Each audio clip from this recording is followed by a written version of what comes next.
चेपॉकवर लखनौचा पराभव करत चेन्नईने प्लेऑफच्या शर्यतीत मोठी झेप घेतली आहे।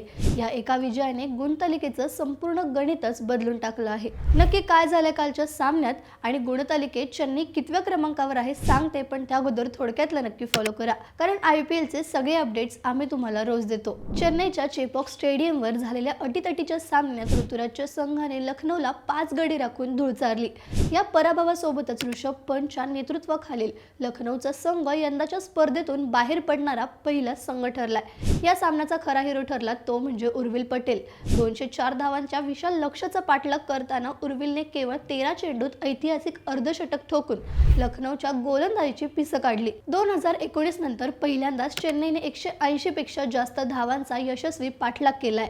लखनौकडून जोश इंग्लिशने 33 चेंडूत 85 धावांची वादळी खेळी केली होती, पण मध्य फळीतील फलंदाजांच्या अपयशामुळे त्यांना हार पत्करावी लागली। या विजयामुळे चेन्नईने आता गुणतालिकेत 5व्या स्थानावर झेप घेतली असून त्यांचं प्लेऑफचं स्थान अजूनच भक्कम झालंय। तर दुसरीकडे 11 सामन्यात फक्त 3 विजय मिळवणाऱ्या लखनौचं आव्हान आता अधिकृतपणे संपुष्टात आलं आहे। मग तुम्हाला काय वाटतं, यंदाच्या IPL 2026चा सामना CSK जिंकेल का? तुमचं मत आम्हाला हो किंवा नाही मध्ये सांगा। ही रील CSK फॅन्सला शेअर करा आणि अशाच सगळ्या IPL अपडेट्ससाठी थोडक्यातला फॉलो करायला विसरू नका। बातमी म्हणजे थोडक्यात।